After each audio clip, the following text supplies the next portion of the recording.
As mindfulness becomes more and more mainstream, we're hearing more and more about intuition. Ever been curious how to tap into your intuition? This video is for you.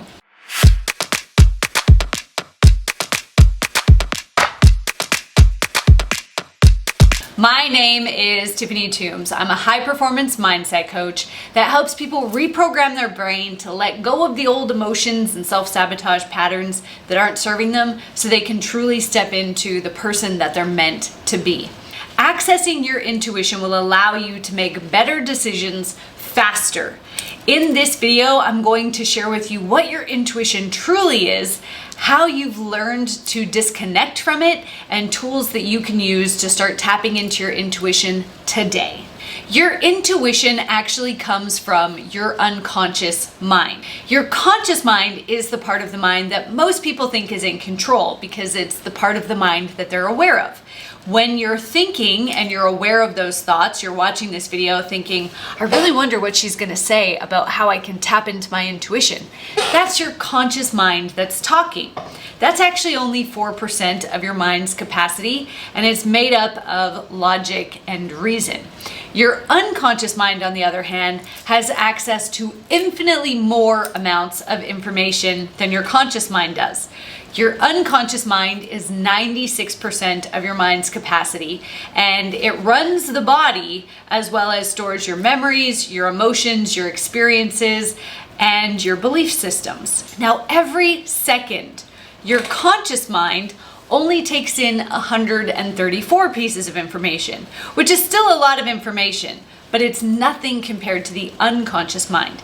The unconscious mind, on the other hand, takes in 2 million pieces of information per second.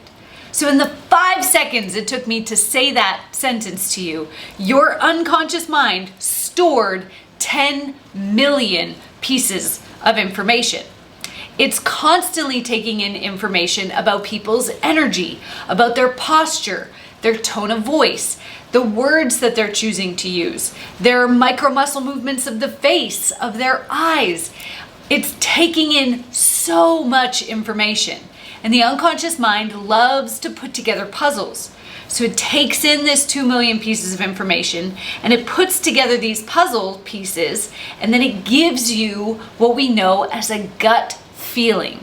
And that is your intuition. Carl Jung actually hypothesized that our intuition was a branch of the universal consciousness. So we had our own consciousness, our intuition, that was a bay in the ocean of the universal consciousness. And so if we really practice tapping into our intuition and becoming more conscious, accessing our own higher consciousness, then we can actually access the universal consciousness as well. I absolutely love this thought because I've seen it happen so many times for people where they're able to access the most incredible information and they have no idea how that happened. Now, before I share with you how most people become disconnected from their intuition and just stop listening to it altogether, I want to hear from you. Have you ever had a time where your intuition told you something, but you didn't listen? How did that turn out? Go to the comments below and let me know. So the majority of the population has actually learned to disconnect from their intuition. And this is something that typically happens in our formative years between the ages of 0 and 7 years old. So I want you to think back to that time in your life if you can remember.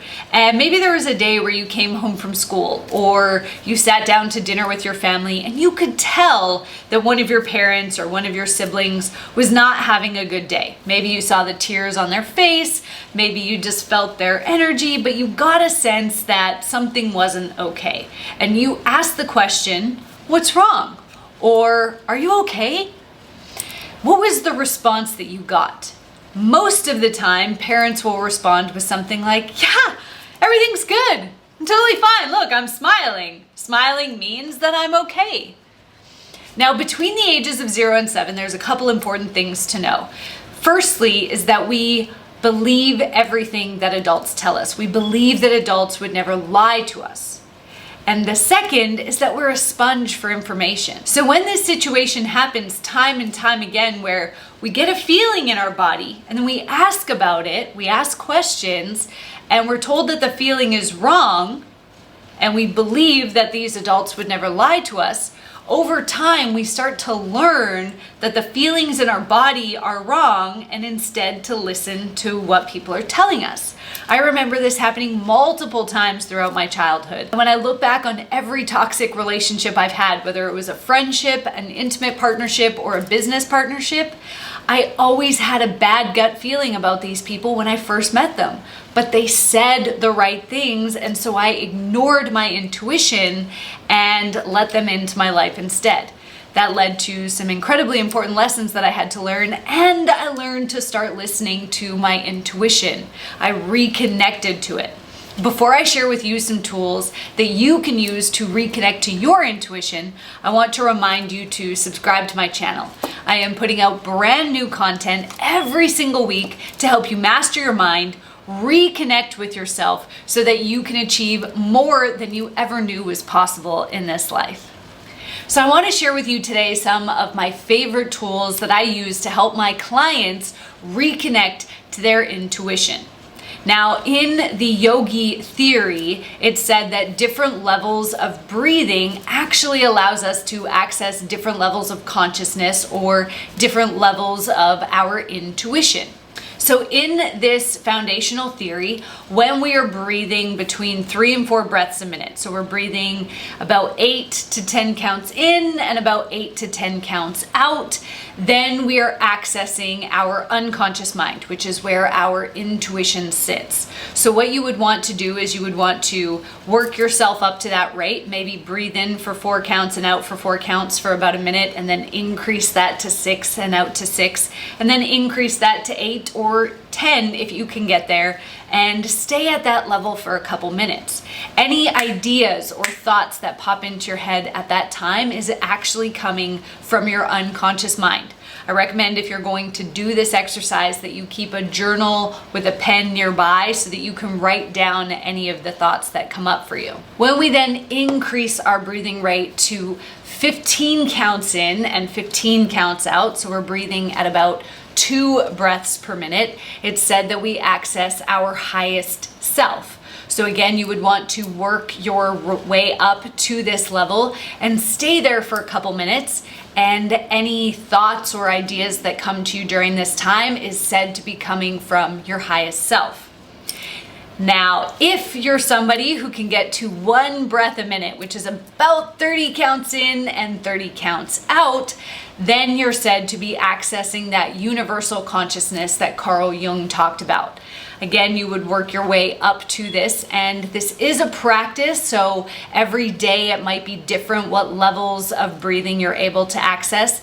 If you find yourself getting really uncomfortable or struggling with the breathing rate, then take it down a little bit and stay at that level for today. This is part of trusting your intuition, trusting the messages from your body. Once you get up to that 30 counts in and 30 counts out, stay there for a couple minutes, and again, be aware and be conscious of any thoughts or ideas that come up for you. You're pulling those in from the universal consciousness. Meditation is another great way that we can start to tap into our intuition and listen to what it is telling us. To access your intuition in a meditation, you could do a couple different things. You could ask yourself a question, focus on a body part or your breath, and then be aware of any thoughts that pop up or any ideas that come to you. They may be the answer to that question. You may simply choose to just become an observer to your thoughts and see what thoughts come forward after you ask yourself that question. I particularly like to do meditation when I'm feeling pain or discomfort in a particular area of my body. I'll ask my intuition what this pain or this discomfort is, and then I'll bring my focus and my awareness to that part of the body and just be conscious and aware of any emotions that come up for me. And that might be my intuition's way of telling me that something needs to be released. Now, the more you practice these forms of meditation when you're not out in the world, the easier it will be for you to start listening to and interpreting your intuition accurately as you go about your daily life when you're meeting people or you have decisions to make.